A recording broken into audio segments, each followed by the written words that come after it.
What's up, guys? Leafy Murdoch here, and today we're doing The Promised Neverland, chapter 142.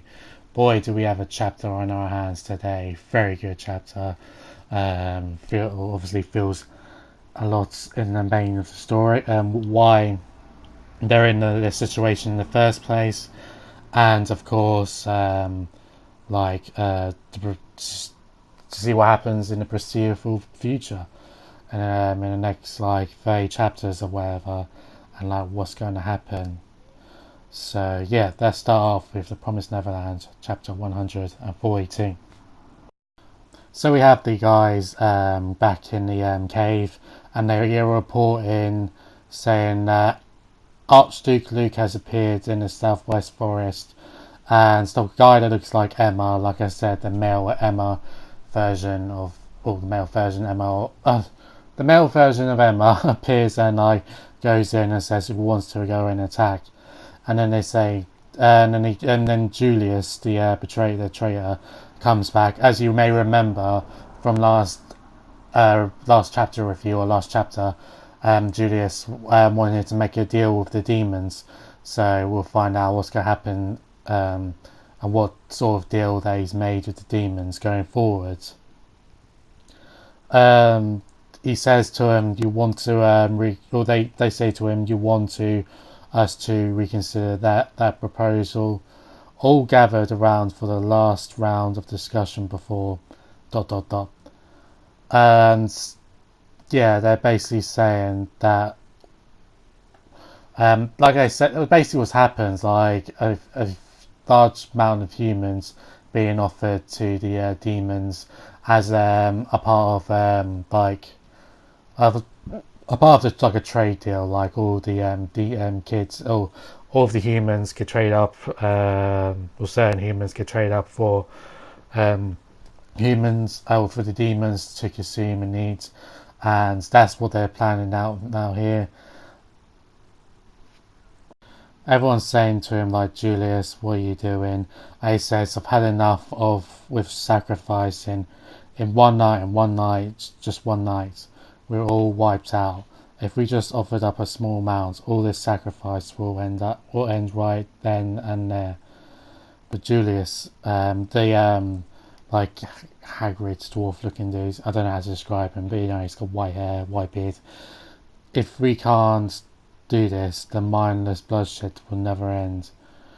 And then Julius, I think he just believes Julius, we'll have to finish this for the sake of mankind. Not soon, not someday, but right here, right now, all of us. It certainly is a painful choice to make, but this is a constructive compromise. It is a price we must pay. And then he begs everyone to accept this plan. And one of the girls who has a piercing in between her head, like a piercing between her head, says, will their offspring, generation after generation, follow after him? And unfortunately, as we've seen, or with this series, unfortunately that was the case. For the sake of our peace and the pain and suffering they had to shoulder, will just continue to swell with one single decision. Is that not the case? And so yeah, and then they mention to him they've lost their fathers, their brothers, and their families as well. Countless comrades and fellow friends and soldiers have been eaten by the demons. So if they pretty much give up now, all of that will be for nothing. Will be unfortunately in vain. Which is pretty upsetting. And then they pretty much adult Emma says, basically, just think about your nation, and also the fact that you wanted peace more than anyone else from last chapter. Peace for all mankind, victory without compromise. And then basically they say, or he says, we just can't accept the proposal, unfortunately.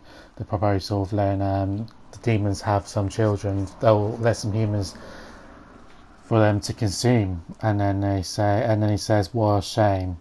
And then loads of demons come out, and grab onto him.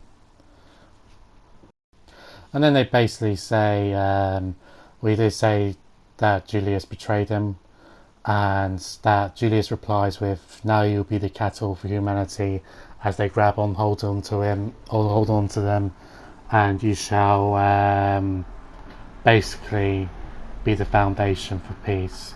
So this is where they're going with that. But it all backfires eventually. He meets up with the demon, like God Buddha thing. I don't know what it is, but the God Buddha thing that Emma is with at the minute. And yeah, but all for those beforehand, they just have a little flashback, and he believes he's saved it, and he thinks it's over, and the human world will be saved. I've saved it. And basically his wish was, you want the world to be divided into two. Okay, I'll grant your wish. He wants their rewards, and their reward is the finest meat he'll ever grow. You can make them humans at farms. I want to eat better meat than you or your king ever would. And he's like, he understands, or like the demon understands, I think. And yeah, and then it all backfires on him, and he basically says that he has to stay and stick around, and he'll have to like look after the offspring for generation after generation. And also that he's basically the gatekeeper, Jesus sort of thing. So he's kind of screwed himself over with that one. He will become the foundation for world peace. And then we go back to Emma, and she thinks it's a reward, and she thinks Mr. Messier's pen talked about that, an existence of a higher dimension that has transcended time and space, who at one time divided the human and demon world. What is he thinking of? What does he want? That sort of thing. And then he looks over him, and the reward would be something important. Will you make a wish despite that? What should you wish for?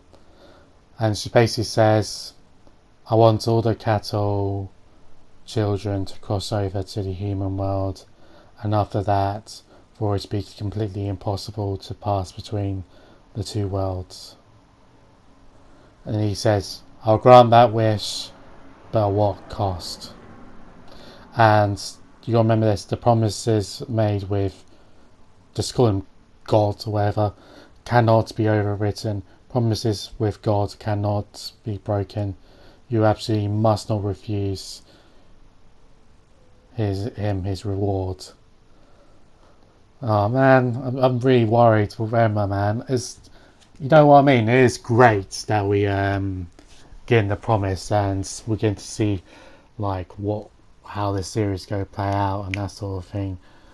But I don't know, I really hope it's not like it's gonna be something major. I'm worried for Emma. I hope she doesn't have to like sacrifice herself or anything like that. That would be quite upsetting and depressing, man. Oh god. They could do what they could do, I don't know. What I could have wished for was like turn the demons into humans or something like that. I don't know.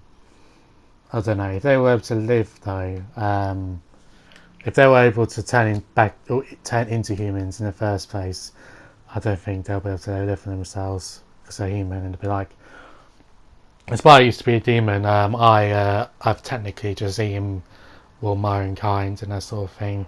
So yeah.